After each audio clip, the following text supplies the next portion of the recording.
انتهائی عزتمندو اللہ جل شانہ دا دنیا او سچ په دې دنیا کې دي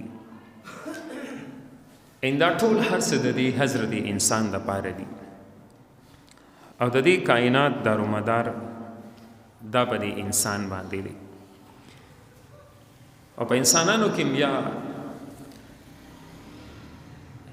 چې کوم مسلمانان دي ځکه چې د لا اله الا الله والا پاتې نشو الله به دا نظام درهم برهم کی الله پاک ته بیا د دې نظام هیڅ ضرورت نشته نو د کائنات روح او د دې کائنات شاهزاده هغه د حضرت انسان دی خدا انسان د دې متعلق قرآن پاک کې الله پاک یعنی دوه قسمه خبرې کوي یا خود د مقام دومره اوچت ذکر کوي چې د فرشتو نم د مقام اوچت شي ځکه چې هغه فرشتې چې د الله عرشي نیولې دي هغه د دې انسان دپاره دعا کوي او د دې انسان سره یعنی د دې حفاظت کوي د دې انسان دپاره د د عمل د قبولیت دپاره الله نه دعاګانې کوي د دې انسانانو په مغفرت او بخښنه باندې یو بل نظیري ورکوي لیکن بل طرف ته تاسو ګورئ که نه دا انسان الله د زناور نم بدتر د تذکره کړې ده لکه په اولئک کالانعام بل هم اضل دا زناور دي څنګه چې یو زناور ته هدایت نی که نه څنګه چې عام انسانانو ته هدایت دي داسې هدایت خو زناور ته نی چونکې د دې مکلف نه دي ای ته د دې ضرورت نشته هدایت انسان او جناتو د دې هدایت ضرورت بلکې دا هغه زناور نه ورته الله بدتر ویلي دي ګور الله قسمونه خوري والتین والزیتون وطور سینین وهذا البلد الامین لقد خلقنا الانسان فی احسن تقویم الله قسمونه خوري په هغه مبارک مقاماتو باندې چې دا انسان یعنی موږ د ټولو نه زیات خسته استعداد والا او ټولو نه خسته موږ دا انسان پیدا کړی دی وګوره بیا د دې انسان متعلق یعنی الله پاک سو انما ولیکم الله الله ستاسو دوست دی وګوره یعنی د انسان مقام دې حد رسیدلی دی چې وی الله ستاسو دوست دی یعنی الله دوست شي مع المؤمنین ان الله يحب المحسنين مؤمنين الله مؤمنانو سره محبت کوي الله مینا کوي دي سره حالانکه الله ته حاجت ضرورت دي لیکن د انسان مقام دومره مرتبه ته ورسي چې بیا الله پاک د انسان سره مینا کوي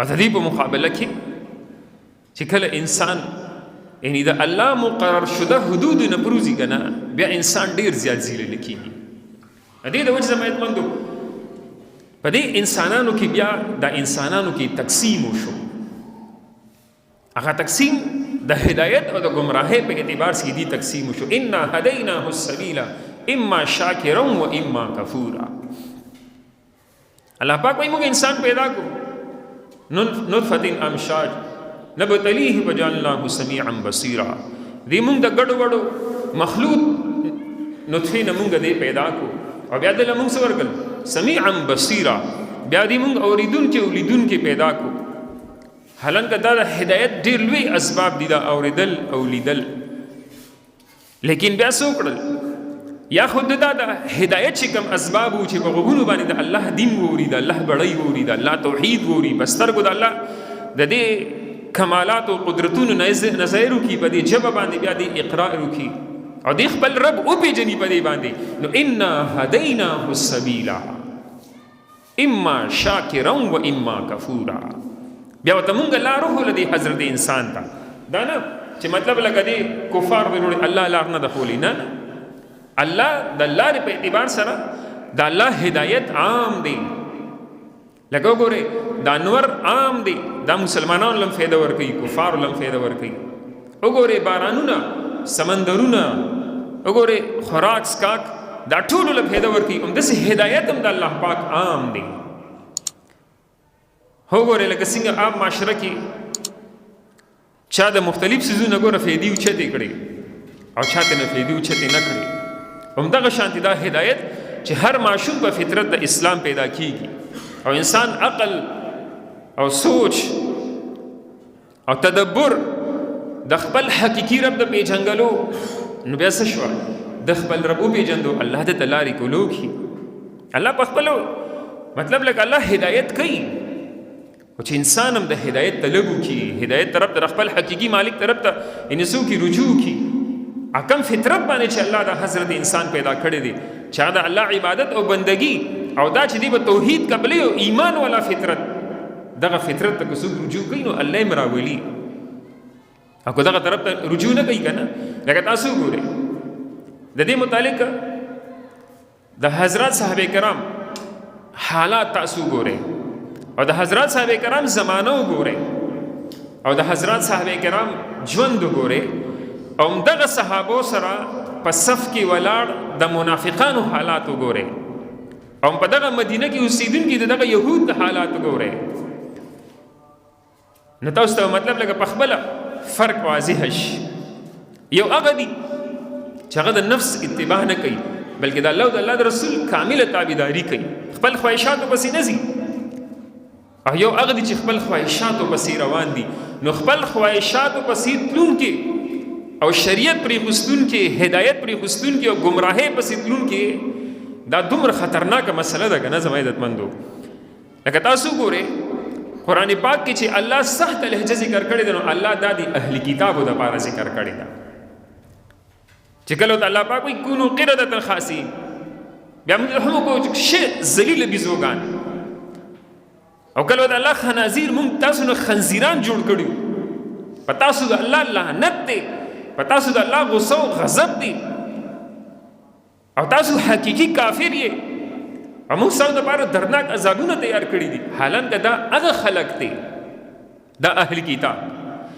چې دیتا 70,000 انبیا راغلي دي تورات انجیل زبور الله دې ته نازل کړي دي او د دنیا معجزات یعنی الله جل شانه د انبیو په ذریعہ دې څه کړی دا په خپل سترګو باندې داغي نظاره کړی دا حتی تر دې چې الله وسره خبرې کړې دي په خپل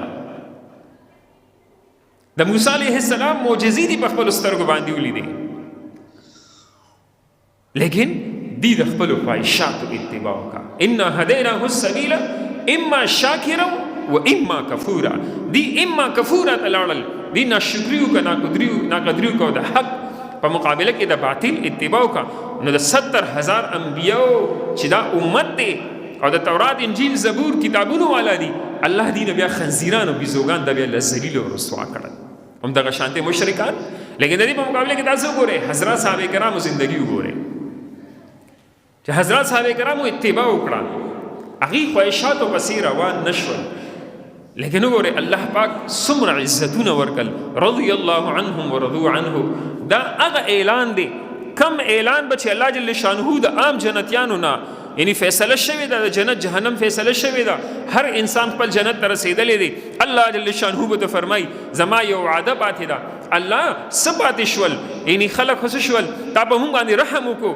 ذلیل دي نه کو جهنم ته دی بونت نو جنت ته دی راوستو عزت دی راکو الله اوس دینه پس پاتې دي الله جل شانه جما د طرف نه یو وعده ده هغه وعده پوره کولو ټیم دادی چې زب سیمه تاسو سره یو وعده کوم چې نن د پس نه مزه تاسو نسیمه راضیم تاسو زمانه راضی زب تاسو نه کله ناراضه کیږم نه تاسو مان کله ناراضه کیږي یعنی هغه اعلان چې الله به جنتیانو سره کوي هغه د جنتیانو والا اعلان الله حضرات صحابه کرام نه په دنیا کې کړی دي رضی الله عنهم ورضوا عنه دا الفاظ الله پاک د حضرات صحابه کرامو لپاره استعمال کړي ولی عقیده شریعت اتباع کا شریعت تابعداري وکړه نو ګوره یو صحابي دا پشان د نور دی لکه د شپورو کې د صدیق اکبر رضی الله عنه یعنی د وفات ورځ دي د 22 جمادی الثانی شو نو ګوره د حضرت صدیق اکبر رضی الله عنه یعنی دا هغه صحابي دی چې رسول الله صلی الله علیه وسلم اتباع وکړه حالانکه د مقابله او د خاندان خلک داسي وو چې رسول الله صلی الله علیه وسلم اتباع نکړه نو وګوره الله د ابوبکر نه یعنی نور جوړ کو نور او د خاندان د مقابله خلکو چې اتباع نکړه الله قران کې دا غیم تذکرہ الله څخه کړی دا په سختۍ کړی دا وګوره عمر رضی الله عنه وګوره د عمر رضی الله عنه د خاندان خلکو وګوره ابو جهل بلکې د رسول الله صلی الله علیه وسلم د خاندان خلکو ګور ابو لهب قرآن پاک کې ګوره د ابو لهب څومره سختۍ سره الله تذکره کړې تبت یدا ابي لهب وتب. هغه د الله د پیغمبر د خاندان انسان دی، لیکن چې اتباع نه کړه بلال رضی الله عنه غلام ابن غلام، لیکن وګوره د الله پیغمبر څومره لوی منصب ورکړی دی چې د نبی علیہ السلام د مسجد مؤذن دی په سفر او په مقام دوانو کې اتباع وکړه. اتباع چرته ورسول؟ محبت یې وکړه د الله پیغمبر سره، چرته ورسېدل؟ وګورئ عمر رضی الله عنه ابو جهل دا د یو خاندان خلق دي، دا د یو کور خلق دي، امامه خوري نه دي. دا خالد رضی الله عنه وګورئ ابو جهل او دا خپل مس کې وګوره د تر زامن دي خپل مس کې، لیکن چا چې اتباع وکړه الله عزتونه ورکړل، الله فتح ورکړي، الله امداد مدد نازل کو. او چا چې مطلب لکه څه ونه کړه، چا چې اتباع ونه کړه الله ذلیل او رسوا کړل. نو اتباع او محبت دا دواړه دومره اهم دي زموږ ستاسو د ایمان دارومدار په دې اتباع او په دې محبت باندې دي. که اتباع وي محبت نه وي بیا هم ناکام دي، که محبت وو خو اتباع نشته بیا هم انسان ناکام دی. وګورئ قرآن د دې دواړو خبره په یو آیت مبارکه کې کوي، قل ان کنتم تحبون الله. کله چې یهودو غټ غټ دعوی شروع کړي کنه چې مونږ د الله زامن یو، نحن ابناء الله واحباؤه، مونږ د دې متعلق چې کله الله قرآن کې لهجه سخت ذکر کړه نو دی وی څنګه به مونږ له الله عذاب راکړي، مونږ خو د الله زامن او د الله محبوب یو، مونږ خو د موسی علیہ السلام اتباع کوونکي د عیسی علیہ السلام اتباع کوونکي یو، مونږ خو د 70,000 انبیاء او اولاد او داغي امتیان یو، مونږ له الله څنګه مطلب لکه سخت عذاب راکړي، په مونږ باندې څنګه الله عذاب او خپل قهر کوي. الله پاک نبی علیہ السلام فرمایي قل اے پیغمبر تو ورته ویا ان کنتم تحبون الله فاتبعوني يحببكم الله ويغفر لكم ذنوبكم والله غفور رحیم. اے پیغمبر کو څوک د دې خبرې دعوه کوي کنه چې زمونږ الله سره محبت دی او د الله د محبت دعوی کوي نو فتبعوني ورته به چې سما تابعداري وکوي، یعنی د محمد صلی الله علیه وسلم په اتباع کې دنه د الله محبت پروته يحببكم الله، الله به تاسو سره محبت کوي. ان یو انسان کوي چې زه الله سره محبت وکم الله ما سره محبت وکي نو دی بس کوي، دی به رسول الله صلی الله علیه وسلم اتباع وکړي، بیا به دی الله زلی، بیا بدل الله عزت ور کوي، بیا بدل الله جل شانه څه ور کوي، دل بیا هغه مقام ور کوي. لکه وګورئ حضرت صحابه کرام زندگی وګورئ، نبی رسول الله یو صحابي بشان د ستورو دی، څنګه ستوري زریږي ځان بیل بیل یو صحابي زریږي، بلکې د یو صحابي زندگی تاسو راواله او د نبی رسول الله سره د اتباع او د محبت مسله وګورئ.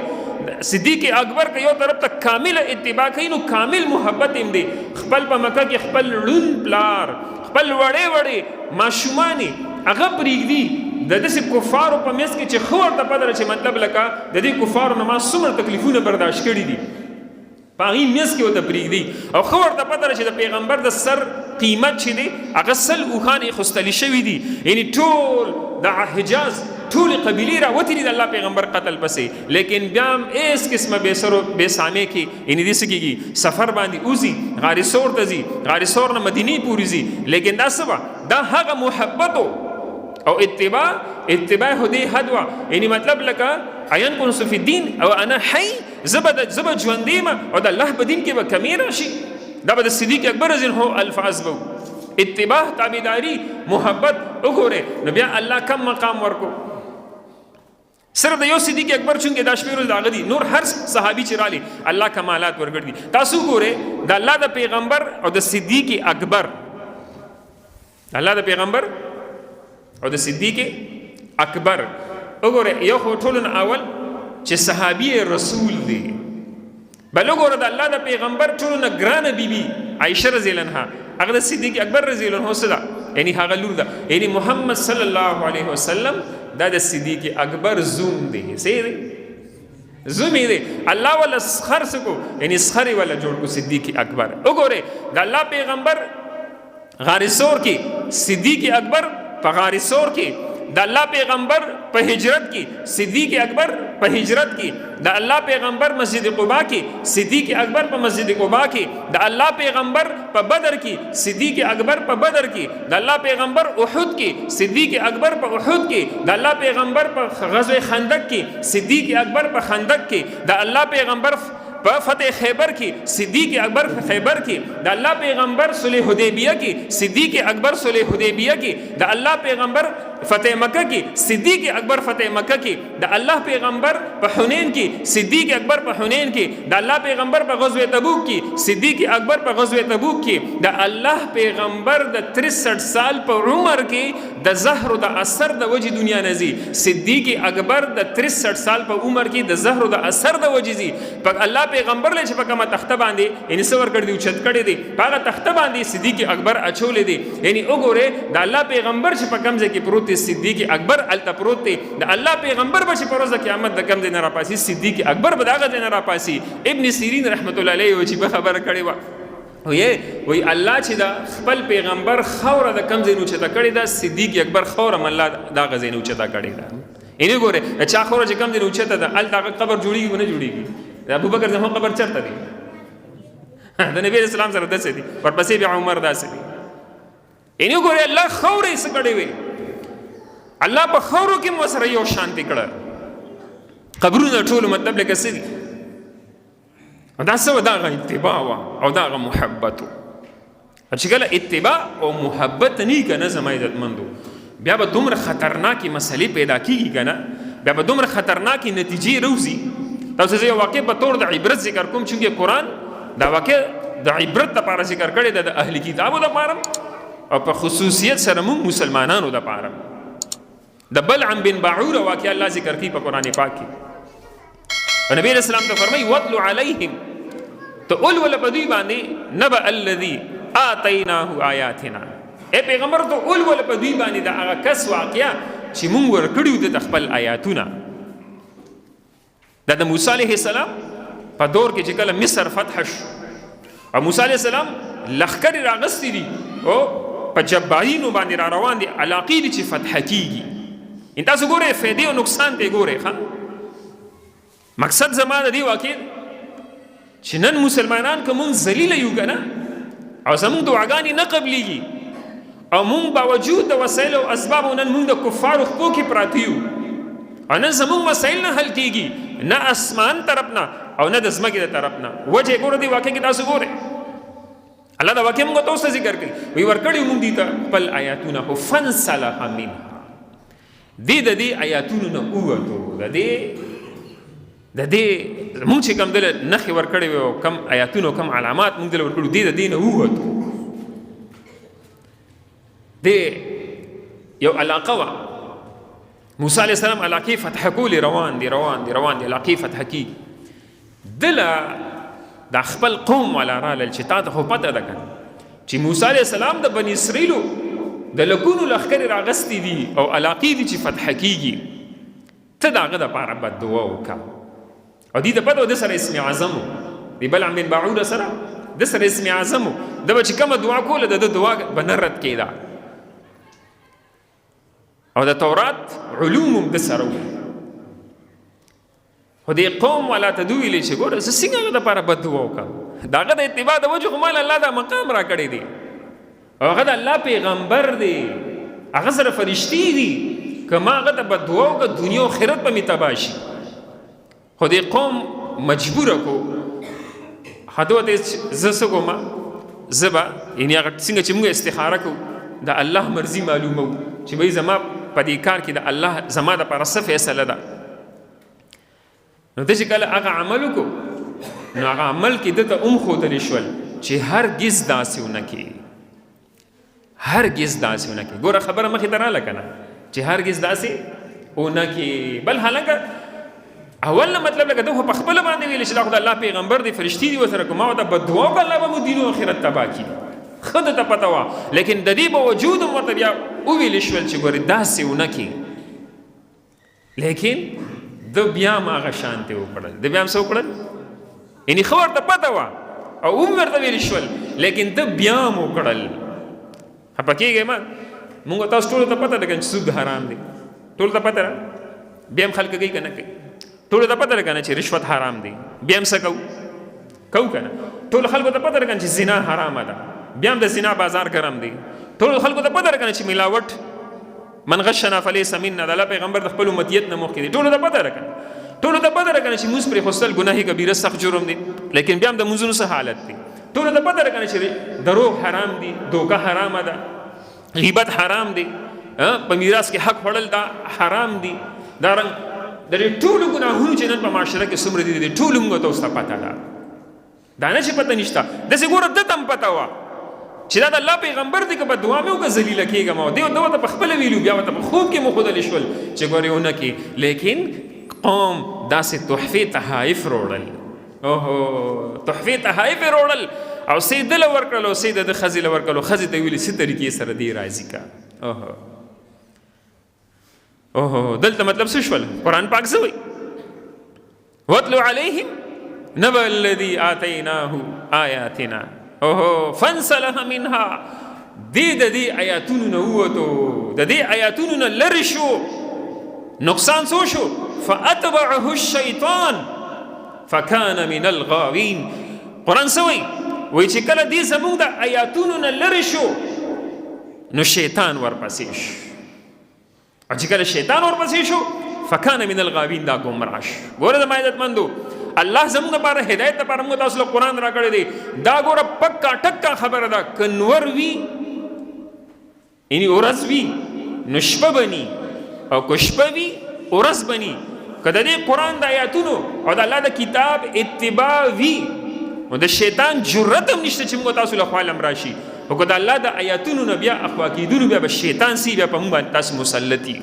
حالانکه دا مستجاب الدعواتو، د تورات عالمو او عابدو پیشواو، مستجاب الدعوات اسم اعظم وسره. لیکن څه وکړه چې کله د تورات د آیاتونو نه اخوا شو نو فاتبعه الشیطان، شیطان ورپسې شو، فکان من الغاوین، او دې څه شو؟ گمراه شو. الله وی ولو شئنا لرفعناه بها. که زموږ خوښه وي موږ تورات په دې آیاتونو باندې دي اوچت کړی وي، دلته موږ عزت ورکړی وي، لیکن دوی څه وکړل؟ ولکنه اخلد الى الارض اوهو واتبع هواه. وی د ځمکې طرف ته زور کولو. دا دلته کم تحفې تحایف راغلي وو که نه؟ دا ټول څیزونه د ځمکې سره، د ځمکې د زیب و زینت سره دی تعلق دی. ولکنه اخلد الى الارض، دې مایله شو ځمکې طرف ته، واتبع هواه، او تابعداري یې وکړه د خپل خواهش. تابعداري څه وه؟ چې دا ښځه رانه خفه نه شي، دا قوم رانه خفه نه شي، او دا دومره تحفې تحایف رالل، دا تحفې تحایف خو بیا مطلب لکه دا به لاړ شي. ګوره یو طرف ته مطلب لکه ده ته معلومه وه چې زما دا عمل غلط دی، ده ته به مطلب خبر هم شوی چې دا عمل دی غلط دی، بد دعا ونه کړي. د دې باوجود څه وکړه؟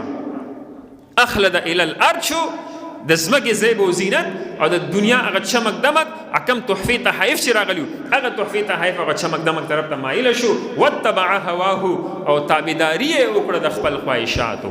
تابعداري وکړه، څه وکړه؟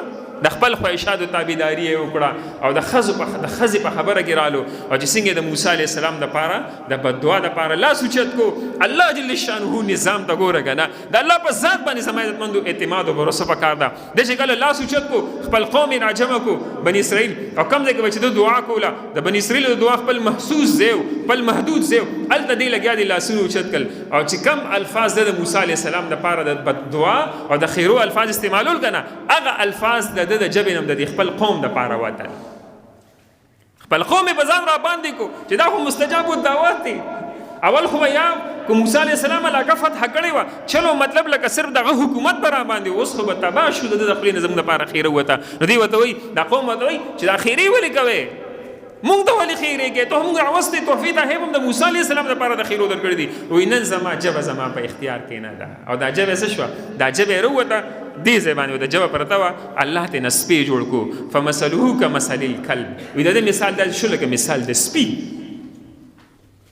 وګوره سپي هغه څیز دی چې مطلب لکه یو څیز کې خوله وویني وپېرې به خو څیز په خاورو باندې انځي، بیا به کوم شوړې ولا ورکوي، دومره مطلب ده کې نجاستونه دي. د الله پیغمبر په ژوند کې په یو حصه کې د سپو د قتل حکم کړی، الله ترې نه هغه شی جوړ کړو، او ژبه یې په دې سینه باندې پرته وه، او دی به حپېدو. دا سپی ستاسو خو نه، سپی چې حپېږي داسې به دې خپېدو. د چې کله وکتل چې جبه مې په سینې راووت، الله رانه سپی جوړ کړو، ذلیله شوم، دنیا آخرت مې تباه شول. نو ده د خپل قوم ته ویلې، وایي زه خو تباه شوم، زما خو دنیا آخرت تباه شول، خو اوس درته د موسی علیه السلام یعنې څه کومه یو چل درته ښیم چې د موسی علیه السلام نه په دې طریقې سره بچ شئ. څومره چې ستاسو خسته خسته ښځې دي، دا ښځې د لارو کې ورته ودرېدې د بني اسرائیلو د لښکر د مجاهدینو ته، او د ښځو ته ووایه چې دا دې د سره څه کوي هغه ورسره وکړئ. ځکه چې کله یو قوم بې حیایۍ کې مشغول شي که نه، د الله امداد مدد د دې نه اخوا شي، او دې باندې به الله خپل قهر او غصه او غضب الله په دې باندې نازلوي. د دې سره چې د الله امداد دی، مدد دی، دې علاقې فتح کوي، د عمالقه په شان علاقې دې فتح کړي، دا کار وکړي. نو دغه په خپله خو تباه شو، خو بني اسرائیل هم ځان سره تباه کړل. نو هلته څه شوه؟ دوی ورته ښځې ور پرېښوې. چې کله ښځې ور پرېښوې، نو هغې کې چې کوم د هغې یعنې آرمي چیف و، د هغې چې کوم لښکر امیر و، هغه امیر د یو ښځې په چال کې رالو او هغې سره یې بدکاري وکړه. د الله امداد مدد د بني اسرائیلو نه لاړو. موسی علیه السلام په میدان کې ولاړ دی، د الله قهر نازل شو، قهر تعود الله نازل کو، 70,000 انبیا نیست و نابود شول دغلته. بیا موسی علیه السلام قوم فریاد کوي، الله غ فتوحات په شکست باندې بدل شول، عزت په ذلت باندې بدل شو، د الله امداد مدد په قهر باندې بدل شو. او څه شول؟ الله جل شانه په دې باندې هغه مرضونه او هغه وبا الله په دې باندې راوسته چې دا الله پاک څه کړل، هغه ټول نعمتونه الله د دین واغستل. دی بیا څه وکړل؟ بیا موسی علیه السلام ته وویل شول، دی هغه خپل هغه د لښکر مشر او هغه ښځه هغې څه کړل؟ شادي شوده و، هغې رجم کړل او دواړه یې راځوړند کړل. الله جل شانه دلته نه څوک خپل تعاون الله دلته نه اوچت کو. وګورئ دې واقع کې تاسو وګورئ زما عزتمندو، چې کله ان څه شوه؟ د شریعت په مقابله کې د خواهش اتباع شوه، نو دومره زبردست نقصان وشو چې لوی مستجاب الدعوات نه سپی جوړیږي. فمثله کمثل الکلب. بعض علما وایي چې نه سپی نو، بلکې د سپي په شان دی، مطلب لکه ده بیا حرکتونه کول، دا ژبه به راوتې وه او د سپي په شان دی به خفه کېدو. او ګورئ هلته بني اسرائیلو موسی علیه السلام موجود دی، او د موسی علیه السلام د شریعت خلاف ورزي وشوه، زنا حرامه وه، لیکن وګورئ الله څومره عذاب نازل کړو. نن موږ تاسو په خپل حال باندې وجاړو زما عزتمندو. نن د الله د پیغمبر شریعت سره زموږ څه معامله ده؟ نن شریعت محمدیه سره زموږ څه معامله ده؟ نن موږ سره هر څه شته، خو بیا هم پریشانه یو، ذلیله یو. حضرات صحابه کرامو سره هېڅ هم نشته، په خېټو پسې کاڼي تړلې دي، چپل هم نشته، خپې کوي څه کړي دي، سرمنې چولې دي او په پړو باندې تړلې دي، تورې نشته، لاس کې لرګي نیولې دي، او خوراک نشته، سر په ټولو ځای نشته، کور نشته، وسایل نشته، اسباب نشته، لیکن د الله امداد مدد وسره شته. نو کیسر او کسرا ول الله قدمونو ته راوستل. د هرقل په شان غټ غټ بادشاهان شکست خوړو په حجاز باندې، چې په سونو زرګونو کاله دغه مشرکینو حکومت را روانه، حکومتونه الله نیست او نابود کړل. نن وګورئ یعنی مطلب څه نشته دي مسلمانانو سره، د پوره دنیا کې یو فاروق اعظم د پوره امت نه د الله په نسبت باندې دروند دی. وګورئ بیت المقدس عمر دې هم په یوازې فتح کړی کو نو فتح کړی، ولس پیوند جامع چوری، جامو کې ولس پیوند لګېدلې دي، یو غلام دی وسره، لښکر نشته، منجنیک نشته، فوجونه وسره نشته، په یوازې باندې فتح کوي بیت المقدس. نن 2 ارب مسلمانان 57 ملکونه سره د ایټم بم او سره د تمام دنیا د وسایلو، نن بیت المقدس فتح کول خو څه کې د هغې دپاره اواز هم نشي لګولی. بیت المقدس فتح کول خو غټه خبره ده. د بیت المقدس کم مسلمانان چې د هغې امداد حفاظت کوي، د هغه مسلمانانو دپاره د اوبو د رسولو طاقت هم د دې غریبانانو 57 ملکونه نشته. پوهېږئ زما عزتمندو، اصل اتباع ده. مونږ تاسو د الله او د الله د رسول اتباع کوو، عزتونو تاجونه به الله را په سر کړي. که د الله او د الله د رسول اتباع نه وکړه نه زما عزتمندو، بیا مطلب لکه دا وګورئ دا نن چې کم حالات روان دي، کم واقعات روان دي، حالان که رست ورځه مونږ بدترین کیږو، رست ورځه مونږ ذلیله کیږو، رست ورځه مونږ د الله د نظر نه پروزو، رست ورځه مونږ مطلب هغه عملونه کوو چې په کم عملونو خو د الله پیغمبر یا مخ اړولی دي، یا د الله پیغمبر د هغې نه د برات اعلان کړی دی، یا د الله پیغمبر د ناراستیا اظهار کړی دی. مونږ ټوله زندگی په دغې کې روانه ده. زمونږ شکل او صورت، زمونږ لباس، زمونږ کاروبار، زمونږ تهذیب تمدن، ټول زمونږ تعلیمي نظام، زمونږ بازاري نظام، زمونږ انفرادي زندگی، زمونږ اجتماعي زندگی، د زندګۍ په هر موړ په هر لمحه کې موږ د الله او د الله د رسول په نافرمانۍ کې روان یو. هسې خو را باندې د جمعې په شپه باندې ځمکې نه ډکي. جمعې شپه خو ډېر مبارکه شپه وي که نه، څومره مطلب برکتونه دي، څومره خیرونه دي چې مړو ته مطلب لکه خیر رسیږي د جمعې د شپې. لیکن نن موږ دومره د مړو نه هم دومره بدتر شو چې مطلب نن موږ په ژوندو باندې په جمعې شپه باندې ځمکې ډکي که نه ډکي. پرون زلزله تېره شوه که تېره نه شوه. حالکه ګوره مړو ته فایده شته د جمعې د شپې د زیارت د ورځې. لیکن موږ د مړو نه هم پته نه لګي چې په کومه درجه کې یو چې موږ له فایده نه راکړي د زیارت ورځ د جمعې شپه. حمایتمندو سترګې وغړوئ، سترګې وغړوئ، ګینې بیا به راله وغړئ. हाँ वक्त जब बेदार था, बख्त जब बेदार था, बदबख्त आंखें सो गया जब बख्त तो बदबख्त आंखें जा गई. چې کله وخت و سترګې م پټې وي، او چې کله رانه وخت لاړو سترګې وغړېدې، خو بیا سترګو غړېدو بیا څه فایده نه کوله. دې د وجې عزتمندو د سترګو د غړېدو فایده څه ده؟ د سترګو د غړولو موقع دا ده زما عزتمندو، په ورځ د قیامت به د ټولو خلکو سترګې وغړېږي. ټول خلک به مطلب لکه سجده کول غواړي لیکن سجده به نشي کولی. ټول خلک په دغه ورځ باندې په نبی علیه السلام باندې ایمان وروړل غواړي لیکن نشي به یې وروړی. ټول خلک په دغه ورځ باندې د الله عبادت ته سر ټیټول غواړي لیکن مطلب لکه څه به کوي، الله به ورته طاقت نه ورکوي د سجدې. قرآن اوچت کې وګورئ. دې د زما عزتمندو یعنې سترګې وغړوئ، یعنې بیا به څه شي؟ قرآن څه وایي؟ وجاءت كل نفس معها سائق وشهيد لقد كنت في غفلة من هذا فكشفنا عنك غطاءك فبصرك اليوم حديد. اوه توزوي فكشفنا عنك غطاء. نن موږ ستاسو سترګو نه پردې لرې کړي. نن دې لکه د اوسپنې شان نظر دې تیز دی، لیکن د نن د کتو فایده نشته. دې د وجې صدیق اکبر رضی الله عنه فرمایل که یو کس مطلب دومره وجاړي چې سترګو کې اوښکې ختمې شوې، سترګو کې وینې ختمې شوې، په جسم کې اوبه ختمې شوې، لیکن الله له به پې رحم نه راځي، فرشتې به پې رحم نه کوي. او ورته وایي په دنیا کې به یو اوښکه به یولې وه، نن که دلته سمندرونه هم روان شي د اوښکو که نه، نن دلته د اوښکو د تویلو فایده نشته، د اوښکو د تویولو فایده په دنیا کې وه.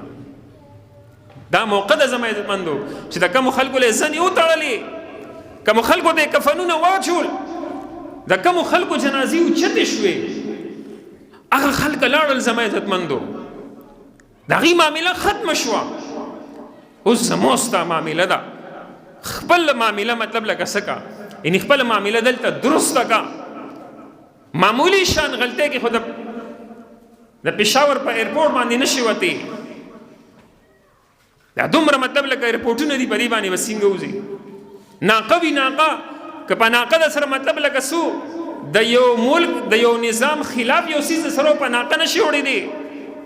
د الله مقرر شده نظام متعلق د زندگی تیره کړې وه، د پولیسرات په شان ناقه باندې به څنګه وړئ؟ د الله د قانون خلاف ورزي مې کړې وه، د الله کم قاعده او قانون جوړ کړی دی عزتمندو، که د هغې خلاف هم زندگی تیر کړې وه، د زنکدن ناقه به څنګه تیروې؟ وجاءت سکرة الموت بالحق ذلك ما كنت منه تحید. راله هغه د مرګ معامله راله، ته به ترې نه تښتېدې انسانه. فانه ملاقیکم، درکوي غاړه به درکوي، تاسو ترې نه تښتې، راځي به دا ناقه به څنګه تیروې؟ ها د قبر د تور هغه تیرو هغه ناقه به څنګه تیرو؟ سبا د حشر د ورځې الله ته مخامخ کېدو د درو دغه ناقه به څنګه تیروې؟ پولیسرات چې د الله پیغمبر وایي زه به وایم ربي سلم وسلم، جبرائیل امین به زما په ډوډو باندې لاسي، زه به وایم چې ربي سلم وسلم، بیا زما ستاسو حیثیت دی. یقول آدم صفی الله نفسی نفسی، په کوم ورځ چې آدم صفی الله نفسی نفسی کوي، زما ستاسو حیثیت دی. سترګې وغړوئ زما عزتمندو، ګینداره زندکدن دا جټکې نه دي، دا به راله بیا وغړئ. د انسان نشه یي که نه، نشه مونږ شیطان نشه کړي یو، نشه کړي یو. کله چې انسان له ډاکټران نشه ورکړي که نه، د دې انسان نه که د خپه کټ کوي د ده پروا نه، د ده لاس کټ کوي د نه پروا نه، د ده نه دا زړه راوباسي د ده پروا نه، د له دا جسم سیري د ده پروا نه. دغه ستنې منډي د پروا نه.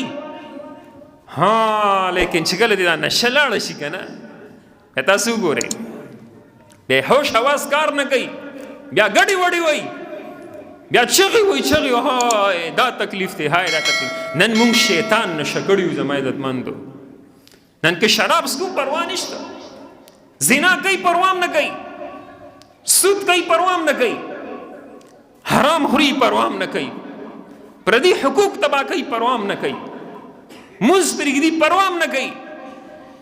ها چې کله مطلب لکه څه شوه دا رزنکدن په ټایم ده نه دا شیطان نشه لاړه شي که نه او دا سترګې مو غړېږي.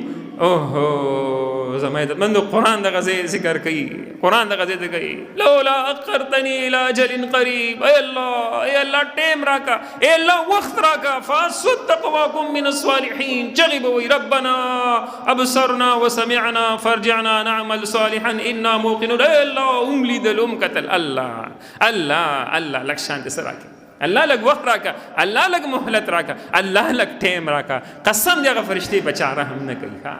هغه د مرګ په ټایم له داسې کڼې فرشتې رالیږي که نه چې هغه ستا فریاد نه اوري، هغه ستا فریاد نه اوري، هغه د الله امر ستا ځوانۍ ته نه ګوري، ستا وړو وړو بچو ته بیا هغه نه ګوري، ستا دغه ګناهونو ډک ژوند هغه بیا نه ګوري، بیا تا نه څه کوي، بیا تا نه روح قبض کوي. د دغې نه مخکې دې د وجه د الله پیغمبر څه وفرمیل الکیس من دان نفسه وعمل لما بعد الموت. هوښیار درکې دغه دی، هوښیار درکې دغه دی چې خپل ځان یې وپېژندو او د مرګ نه مخکې مطلب لکه څوک د مرګ دپاره یې تیاري وکړي. والعاجز من اتبع نفسه هواها وتمنى على الله. احمق دی، بېوقوفه دی، قمقل دی، د خپل خواهشاتو اتباع کوي، د خپلې مرضۍ زندګي تیری. الله غفور و رحیم دی مړه، الله غفور و رحیم دی، بېشک الله غفور و رحیم دی. خو تم ځان رحم ته جوړ کا، ځان رحم ته جوړ کا، بېشک الله غفور و رحیم دی. دومره رحم دی، دومره رحم دی چې په ورځ د قیامت الله خپل دا ټول رحمتونه مخې ته کېږي که نه او دا حساب کتاب شروع کړي نو دا شیطان به د دې شیطان به هم پیدا شي چې کېدای شي ما هم وبخي. دومره رحم دی د الله، لیکن د الله د رحم نه به غلطه فایده نه اوچتو. دې د وجې زما عزتمندو سترګې وغړوئ. قسم دې د علما ستړي شول تاسو ته په دې ترجمو تفسیرونو د ختم شول، قرآن ختموي بیا د شروع کوي، ختموي بیا شروع کوي. په دې جمعې بیانونو کې نیمه ګنټه دا لګي د علما د اواز و نصیحت کوي، لیکن زموږ زندګي ده چې نه بدلېږي، زموږ زندګي ده چې هماغه شانتې ده، زموږ زندګي ده چې هماغه شانتې خپل خواهشات پسې رواني. ما خو ته ګوره واقع ذکر که نه بلعم بن بعوره واتبع هواه فمثله كمثل الكلب. الله ته نه سپی جوړ کړو د مستجاب الدعوات انسان نه چې کله د شریعت په مقابله کې د خواهش اتباع وکړي. او حضرات صحابه کرامو د نبی اسلام اتباع وکړه، الله ته نه ستوري جوړ کړل. الله جل شانه د عمل کولو توفیق راکړي. واخر دعوانا الحمد لله رب العالمین.